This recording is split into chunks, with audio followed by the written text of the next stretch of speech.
Hi guys. So आज की video is the continuation of our previous one. So without wasting much time, let's start. Architecture of ANN. Architecture कह लो, types कह लो, सब कुछ एक बराबर है. ठीक है. अब इसमें हमारे पास 4 टाइप्स हैं. पहला is single layer feed forward network FFN. ठीक है. तो अब सिंगल लेयर फीड फॉरवर्ड में क्या हो रहा है, हमारे पास सिंगल लेयर है, that is input layer output layer. ठीक है. सिंगल लेयर इसका मतलब है कि भाई बहुत मिनिमम सी लेयर्स है हमारे पास. ठीक है. अब क्या हो रहा है कि हमारा जैसे x1 से y1 के पास जा रहे हैं, y2 yn जितने भी हैं, ठीक है, उन सब के पास हमारे ये लेयर्स जा रही हैं. सो इससे हमें ये पता लग रहा है ये एक सिंपलेस्ट स्ट्रक्चर है. ठीक है. और एक से दूसरे तक बहुत इजीली ट्रांसफर कर जाएगा. ठीक है. और बिकॉज इट इज सिंपल तो देयर आर चांसेस कि इसमें एरर ज्यादा हो. ठीक है. अब बात करते हैं multi layer FFN, that is feed forward network. तो अब एज यू कैन सी इसमें एक इंटरमीडिएट लेयर या फिर हिडन लेयर हमारे पास आ चुकी है. ठीक है. हिडन लेयर हमारे पास जो आई है ना, वो कंप्यूटेशनली स्ट्रॉन्गर लेयर होती है. ठीक है. वो x1 से y1 के पास जा रहा है सपोज. ठीक है. अब ये कोई भी पाथ फॉलो कर सकता है डिपेंडिंग अपॉन इट्स रिक्वायरमेंट्स. सो x1 y1 के पास गया, y1 y2 के पास z2 के पास गया. So this could be one path. another could be x1 y1 and zn कोई भी नंबर. ठीक है. सिमिलरली हमारा x2 y1 x2 yn कुछ भी ऐसे हमारा ट्रांसफर हो सकता है डेटा का. ठीक है. ये कॉम्प्लेक्स स्ट्रक्चर है तो एरर्स के चांसेस सिंगल यानी SFFN से कम होने के बहुत चांसेस हैं. ठीक है. क्योंकि अब ये कॉम्प्लेक्स लेयर है तो थोड़ा सा कंप्यूटेशनल जो टाइम रहेगा वो ज्यादा रहेगा. ठीक है. कंप्यूट करने का. देन हम आते हैं मल्टी लेयर परसेप्टॉन्स पे. अब क्या होता है, यहाँ पे डिफरेंट परसेप्टॉन्स हमारे पास होते हैं. अब ये हमारे सबके सब बहुत फुल्ली कनेक्टेड रहते हैं. यहाँ पे हमारे पास non linear activation function use होता है. वेट्स जो हैं वो भी हमारे किसी भी हिसाब से हो सकते हैं. ठीक है. Depending upon their requirements. उसके बाद हमारे पास यहाँ भी मल्टी लेयर का कॉन्सेप्ट है और ये तो हमारे नॉर्मल मल्टी लेयर से भी ज्यादा कॉम्प्लेक्स रहता है. अब बात करते हैं फीडबैक वाले से.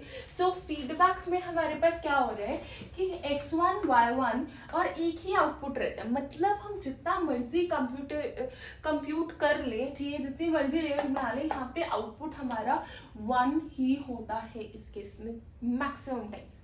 अब ये एक आउटपुट फीडबैक भी तो देगा हर एक को जिसका भी उसने उठाया होगा क्या कहते हैं डेटा, या जिसका भी उसने आइडिया को एक्सेप्ट किया होगा वो हमारा फीडबैक पे जाता है. अगर सही आंसर है तो वो भी फीडबैक, गलत है तो नेगेटिव पेनल्टी. तो इसमें भी फीडबैक के 2 कॉन्सेप्ट्स आप डाल सकते हो, पेनल्टी वाला एंड रिवॉर्ड वाला.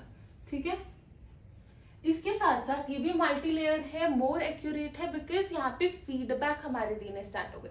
तो वी कैन इजीली अंडरस्टैंड कि एरर्स के चांसेस कम होंगे. कॉम्प्लेक्स स्ट्रक्चर है कंप्यूटेशनली, यहाँ तो और भी ज्यादा टाइम लगेगा.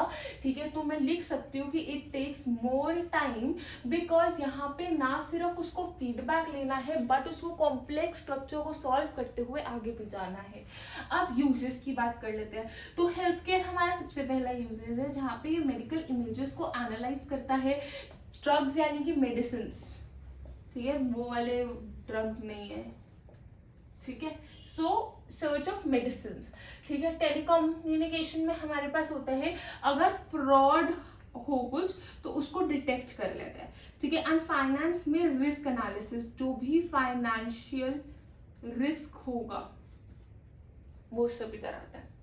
अब एडवांटेजेस की बात कर लेते हैं. क्योंकि यहाँ पे फीडबैक हो रहा है in the case of FANN वाला case, feedback artificial neural network, ये हमारा रिस्क ऑफ एरर्स बहुत कम कर देता है एंड इम्प्रूव करवाता है एनालिसिस पार्ट. ये हमें कहाँ से पता लग रहा है, यहाँ से. Look, 1 analysis. ठीक है. 2nd ये वाला. सो ऐसे कई एग्जाम्पल्स हैं जिसमें ये एनालिसिस में बहुत यूज आता है। तो ये हमारे एनालिसिस को काफ़ी इम्प्रूवमेंट देता है और रियलिस्टिक बनाता है। डिसएडवांटेजेस की बात करते हैं तो क्योंकि कंप्यूटेशन ज़्यादा है, प्रोसेस यानी टाइम भी ज़्यादा लगेगा, ठीक है, कंप्यूटेशनल कॉम्प्लिकेटेड भी रहेगा, ऑल्सो स्किल्ड लेबर चाहिए, प्रोग्राम बहुत हाई लेवल का चाहिए, ठीक है, ऐसे कई डिसएडवांटेजेस भी आएंगे, ठीक है guys.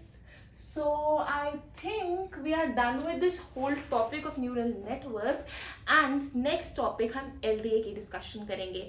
So meet you guys and इनके साथ साथ मुझे एक चीज़ और बतानी है आप लोगों को कि ये वाला ANN वाला जो हमने न्यूरल नेटवर्क का पार्ट पढ़ा है, दिस वन एंड जो पिछला किया था डिसीजन ट्री, ये दोनों के दोनों, ठीक है, आपके किसी भी सिलेबस के पार्ट में नहीं लिखे, ठीक है, बट डरना मत, बिकॉज हमें आगे कई जगहों पे ये काम आ सकते हैं। इनफैक्ट हमारे टाइम पे तो this was in the syllabus, तो हमने इस चीज़ को बहुत ज़्यादा यूज़ भी किया है। वाइवास के टाइम पे भी हमने हर चीज़ बताई है इससे रिलेवेंट, जैसे एक्टिवेशन फंक्शन, टाइप्स बता दो, आर्किटेक्चर बता दो, कुछ भी ऐसे क्वेश्चन हमने इसके आंसर किए हैं, ठीक है।